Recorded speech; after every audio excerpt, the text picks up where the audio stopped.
বীরভূমে লাভপুরের দিকে নজর রাখবো। নকল সোনার কয়েন উদ্ধারে গিয়ে আক্রান্ত পুলিশ। নিউজ 18 বাংলার হাতে ঘটনার সিসি ক্যামেরা ফুটেজ দেখুন।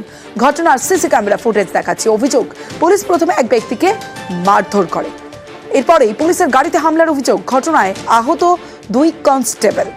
সিসি ক্যামেরা ফুটেজ দেখাচ্ছে বীরভূমের লাভপুরে আক্রান্ত পুলিশ।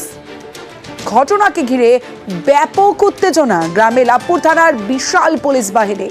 সিসি ক্যামেরা ফুটেজ দেখাচ্ছি, ঠিক কি হয়েছিল, কি পরিস্থিতি এই মুহূর্তে জানাবে ইন্দ্রজিৎ রুজ রয়েছে আমার সঙ্গে। ইন্দ্রজিৎ, তুমি যেটা বলে রাখবো, লাভপুর যে হাতিয়া গ্রাম রয়েছে সেখানে একটি ওষুধের দোকান রয়েছে এবং সেই দোকানের একজন ছেলে অভিযোগ ছিল যে সেই নাকি হচ্ছে কয়েন কারবারের সঙ্গে যুক্ত এবং সেই মতো পুলিশ গিয়ে তাকে মারধর করে এবং সেই ছবি কিন্তু আমরা দেখাচ্ছি যে সিসি ক্যামেরায় সেই তাকে মারধর করা হয়েছে।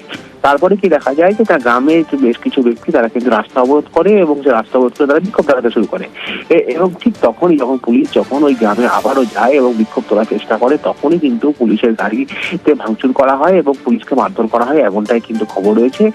এবং যথারীতি গ্রামবাসীদের যেটা দাবি যে যেহেতু ওই ঘটনার সঙ্গে ওই ছেলে অর্থাৎ যে কয়েন কারবারের ব্যাপার রয়েছে তার সঙ্গে কোনোভাবেই যুক্ত নয়, তাই কেন তাকে মারধর করালো তার জবাব দেওয়ার জন্যই তারা কিন্তু রাস্তায় অবরোধ করেছিল। যদিও পুলিশের দাবি যে ওই ছেলেটি সহ গ্রামের বেশ কিছু ব্যক্তি কয়েন অর্থাৎ নকল যে সোনার কয়েন সে কারবারের সঙ্গে যুক্ত এবং পুলিশ তল্লাশি চালাতে গেলেই কিন্তু পুলিশের উপর আক্রমণ করা হয়েছে, এমনটাই কিন্তু পুলিশ সূত্রেও খবর রয়েছে।